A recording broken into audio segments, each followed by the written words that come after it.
Crypto products and NFTs are unregulated and can be highly risky. There may be no regulatory recourse for any loss from such transactions.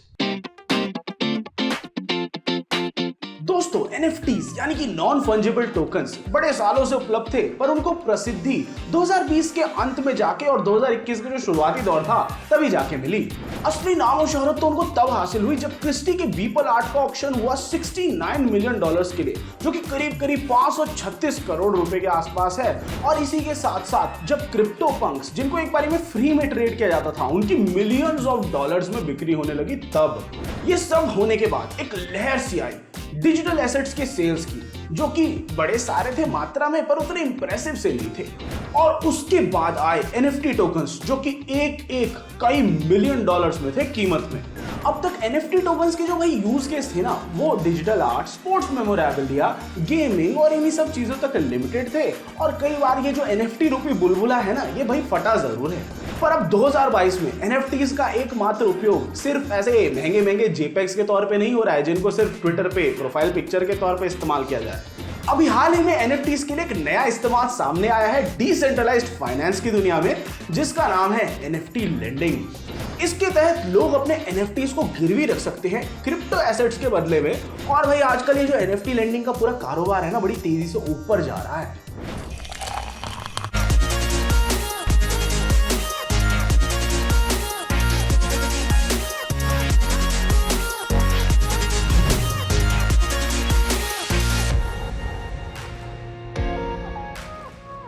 नमस्कार मित्रों, स्वागत है आपका crypto unfiltered के एक नए episode में। मैं हूं आपका दोस्त आयतन आझा और आज हम बात करने वाले हैं NFT लेंडिंग के बारे में।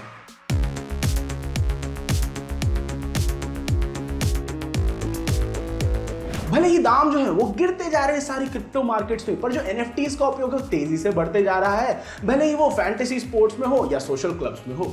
अब भाई इसी की वजह से NFT लेंडिंग जो है वो काफी मशहूर हो रही है और उसमें जो मुनाफा भी है वो बढ़ता ही जा रहा है।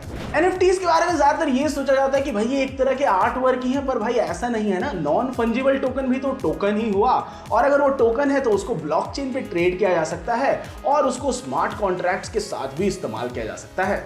और ऐसे ही क्रिप्टो इनको एक फाइनेंशियल एसेट में तब्दील कर देता है, जिनको कि लोन पे दिया जा सकता है और इसको गिरवी पे रख के इसके बदले कोई और क्रिप्टो एसेट को लिया जा सकता है। पर भाई अब आपके मन में इस सवाल उमड़ेगा कि जो NFT होल्डर्स हैं वो अपने NFTs को गिरवी पे देना ही क्यों चाहेंगे। तो भाई इसके पीछे बड़े सारे कारण हो सकते हैं। इनमें से एक बड़ा कारण ये है कि जो NFT होल्डर्स हैं वो लॉन्ग टर्म वैल्यू की तरफ अपनी दृष्टि घुमाए हुए हैं और वो उनको बेचना नहीं चाह रहे हैं। और वही कई ऐसे लोग हो सकते हैं जो कि NFTs को बेचने पे जो उनको गेन्स हो रहे हैं उस पर वो टैक्स नहीं भरना चाहते, तो वो भी अपने NFTs को होल्ड करके रखे हुए हैं। पर इसका मतलब ये नहीं है कि वो उससे कुछ कमाना नहीं चाह रहे। कुछ बोरोवर्स जो हैं वो हमेशा इस तलाश में रहते हैं कि सबसे ज्यादा नए NFTs कैसे प्राप्त कर पाए। वहीं दूसरी ओर कुछ और ऐसे होते हैं जिनको ये रहता है कि वो हाथ में रोकड़ा रहे ताकि वो नए नए निवेश कर पाए। और वहीं कई लोग तो रिटर्न्स पाना चाहते हैं प्ले टू अर्न गेम्स या फिर यील्ड फार्मिंग की मदद से। उधार देने वालों के दृष्टिकोण से अगर देखा जाए तो NFT बैक्ड लेंडिंग जो है, तो बाकी जो पीयर टू पीयर लोन्स होते हैं ना क्रिप्टो जगत में, बिल्कुल वैसे ही है। अब भाई जो लेंडर्स हैं उनके पास अपने वॉलेट में ईथर होना चाहिए और उनको प्लेटफॉर्म को परमिशन देना पड़ेगा कि उनके वॉलेट में जो क्रिप्टो करेंसी है उसको स्पेंड कर सके। लेंडर्स जो होते हैं वो भाई ब्राउज कर सकते हैं उन सभी NFTs को जो कि प्लेटफॉर्म पर लिस्टेड है, और उसके बदले वो चूज कर सकते हैं कि भाई कौन सा NFT उन्हें सबसे बढ़िया लग रहा है और उसके बदले वो किसी को क्रिप्टो देना चाहते हैं, तो इस प्रोसेस को प्लेटफॉर्म की मदद से कर सकते हैं। अब भाई NFT टोकन्स के जो दाम है वो बड़े सब्जेक्टिव हैं, क्योंकि भाई जो अंडरलाइंग एसेट होता है वो ज्यादातर केसेस में डिजिटल आर्ट ही होता है। और अब भाई कला का कोई मोल थोड़ी है, बड़ा ही सब्जेक्टिव टॉपिक है ये। तो भाई जो लोग NFT के बदले में क्रिप्टो उधार पे दे रहे हैं वो लोग ये डिसाइड कर सकते हैं कि नियम कानून कैसे होंगे, शर्तें कैसे होंगी इस लोन की, और कितना क्रिप्टो वो देना चाहते हैं उस NFT के बदले में, लोन का ड्यूरेशन कितना होगा और इंटरेस्ट रेट कितना होगा। अगर लोन का समय से भुगतान ना हो तो उधार देने वाला NFT कोलैटरल को फोरक्लोज भी कर सकता है, जो कि एस्क्रो में पड़ा होता है प्लेटफॉर्म पर। गिरवी रखने वालों के लिए NFT के प्रयोग से लोन लेना बड़ा ही सरल कार्य है। वो अपने एसेट्स को मार्केट प्लेस पर लिस्ट करेंगे और मार्केट प्लेस पर लिस्टिंग होने के बाद उसके बदले उनको लोन मिल सकता है। गिरवी रखने वालों के हाथ में भैया खुली छूट होती है कि वह किस ऑफर को स्वीकार करना चाहते हैं और किसको रिजेक्ट करना चाहते हैं। तो जो लोन की शर्तें, लोन का इंटरेस्ट रेट और जितना क्रिप्टो उनको मिल रहा है उनकी पसंद का होगा, वो उसी को चूज करके उसी ऑफर के साथ आगे बढ़ सकते हैं। जब एक बारी लोन एक्सेप्ट हो जाए तो गिरवी रखने वालों के जो एनएफटीज हैं वो लॉक हो जाते हैं वही मार्केट प्लेस पर, और जो उधार देने वाले व्यक्ति हैं उनके वॉलेट से जो क्रिप्टो रूपी फंड है वो ट्रांसफर हो जाते हैं गिरवी रखने वाले के वॉलेट में।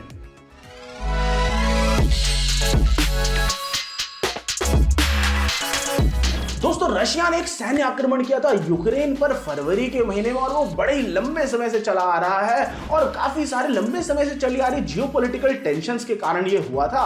और ऐसा देखने में अब आ रहा है कि जो क्रिप्टो कम्युनिटी है उसने काफी बड़ी भूमिका निभाई है यूक्रेन की मदद करने में, इस फाइट को सस्टेन करने के लिए।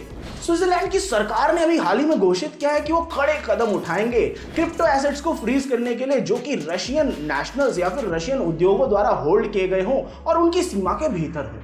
यह कदम लिया गया 4 यूरोपियन यूनियन सैंक्शंस लगने के बाद, जो कि ब्रसल्स ने हाल ही में किया यूक्रेन के इन्वेजन रशिया द्वारा होने के बाद। और वहीं दूसरी ओर यूक्रेन की जो डिमांड थी कि रशियंस को क्रिप्टो मार्केट से बैन कर दिया जाए, उसको बड़े बड़े कॉइन एक्सचेंजेस जैसे कि बाइनेंस और कॉइनडेस्क ने मना कर दिया, यह कह के कि जब तक कानूनी रूप से अनिवार्य ना हो तब तक वो ऐसा कोई कदम नहीं लेंगे। कई सारे लोकल क्रिप्टो एक्सचेंजेस ने कई सारे देशों में रशियन आईपीस को बैन करने का जो कड़ा कदम है उसको भी उठा लिया है। स्विट्जरलैंड के ऐसे ठोस कदम लेते ही साउथ कोरिया और सिंगापुर ने भी जितने भी रशियन ओन्ड क्रिप्टो एसेट्स थे उनको ब्लॉक करने का जो एक कड़ा निर्णय था वो ले लिया। पर ये सब कुछ कहने सुनने के बाद भी ऐसा प्रतीत हो रहा है कि जो रशियन इन्वेस्टर्स हैं वो जैसे ना तैसे बिटकॉइन और अन्य क्रिप्टो करेंसीज में ट्रांजैक्शंस कर ही रहे हैं इतने सारे सैंक्शंस के बावजूद। और अभी हाल ही में कॉइनबेस, जो कि विश्व के सबसे बड़े क्रिप्टो एक्सचेंजेस में से एक है, उन्होंने कहा कि उन्होंने 25,000 से ऊपर एड्रेसेस को बैन किया जो कि रूसी व्यक्तियों या फिर एंटिटीज से लिंक्ड थे, जो कि देखने में लग रहा था कि अवैध गतिविधियों में संलिप्त थे। यूक्रेन ने अभी लगातार जो वैश्विक क्रिप्टो जगत है उसकी मदद ली है ताकि उनके देश को इमरजेंसी फंड जो है वो मिलते रहे। इस सब से जो पूंजी जमा हो रही है उसका प्रयोग किया जा रहा है यूक्रेनियन अधिकारियों द्वारा खाने पीने की चीजें खरीदने के लिए और ईंधन खरीदने के लिए। क्रिप्टो एसेट्स का प्रयोग यूक्रेनियन सेना के लिए बुलेट प्रूफ वेस्ट्स और नाइट विजन गॉगल्स को खरीदने के लिए भी किया जा रहा है। वित्तीय मदद क्रिप्टो के रूप में दी गई है कई क्रिप्टो फर्म्स द्वारा, जैसे कि बाइनेंस, क्रैकन और नामी गिनामी जो board app yacht club NFT collection है उनके द्वारा भी।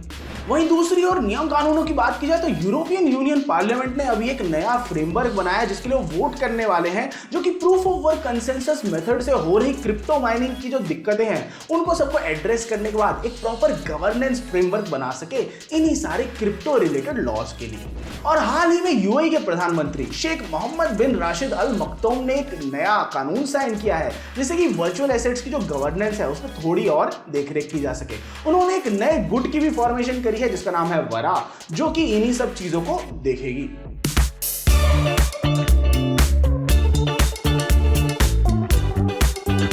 दोस्तों, अभी बिटकॉइन स्ट्रगल कर रहा है इतनी लंबी जो बियर रन चल गई है उसको बीट करने के लिए, और बड़ा ही शार्प प्राइस डिक्लाइन हुआ था पिछले पूरे हफ्ते में, जिसकी वजह से बिटकॉइन की वैल्यू ड्रॉप होके $30,000 यानी कि 23.3 लाख से गिरते गिरते $20,000 के आसपास आ गई है, जो कि ऑलमोस्ट 15.5 लाख होता है। और लेट वेडनेसडे तो भैया बिटकॉइन अपने नए 18 महीने के लोएस्ट प्राइस पे गया और अपने साथ साथ जो छोटे मोटे टोकन होते हैं उनको भी नीचे लेते हुए गया, जिसकी वजह से मार्केट में काफी ज्यादा उतार देखने को मिला है। और अभी काफी ये भी है कि पिछले महीने जो टेरा ब्लॉकचेन का कोलैप्स हुआ था और नया अभी डिसीजन लिया गया क्रिप्टो लेंडर सेल्सियस नेटवर्क द्वारा विड्रॉल हॉल्ट करने का, ये सब कुछ मिला के मार्केट सेंटिमेंट को डाउन कर रहा है। जो इतना सारा कलेश हो रहा है क्रिप्टो मार्केट में, इसकी वजह से इन्वेस्टर्स की जो एंग्जाइटी बहुत ज्यादा बढ़ी हुई है, और कॉइनबेस और अन्य जो बड़े इंडस्ट्री प्लेयर्स है क्रिप्टो मार्केट में उन लोगों ने भी काफी ले ऑफ्स करे हैं, और अभी नए नए साइंस जो है वो उमड़ के आ रहे हैं। और नर्वसनेस तो भैया टेथर तक भी पहुंच गई है, जो शायद से सबसे एक पॉपुलर स्टेबल कॉइन का इशूअर है। पर ये सब कुछ कहने के बावजूद हमें ऐसा लगा कि चीजें थोड़ी सी बेहतर लग रही हैं यूएस फेडरल रिजर्व के नए मॉनेटरी टाइटनिंग मेजर्स थर्सडे को अनाउंस होने के बाद, और उसकी वजह से इंटरेस्ट रेट्स को उन्होंने 0.75% बढ़ा दिया है। कॉइन मार्केट कैप के अनुसार जो टोटल क्रिप्टो मार्केट कैपिटलाइजेशन है उसमें 5% वृद्धि हुई ओवरनाइट इस डिसीजन के बाद, और अब वो $0.94 ट्रिलियन के आसपास है। पर एक्सपर्ट्स जो है उनका ये मानना है कि जो इन्वेस्टर्स और ट्रेडर्स हैं उनको तैयार रहना चाहिए कि ये जो रिबाउंड है ना, ये कुछ समय में चोक हो सकता है, क्योंकि जो इंटरेस्ट रेट हाइक्स होते हैं ना, वो अपना इम्पैक्ट मार्केट्स पे कुछ दिन बाद ही दिखा पाते हैं। वीक ऑन वीक चार्ट को अगर हम ध्यान से देखें तो ज्यादातर क्रिप्टो करेंसीज जो है वो बहुत ज्यादा रेड फिगर्स की तरफ देख रही हैं। कार्डानो, बीएनबी, एवोलांच और पॉलीगन बिल्कुल एकदम 20% तक के लॉस देख रही हैं। मीम कॉइन जो है जैसे डोज और शिबा इनू, इन्होंने भी बड़ा लूज किया है, 27% और 21% वीक टू डे के हिसाब से।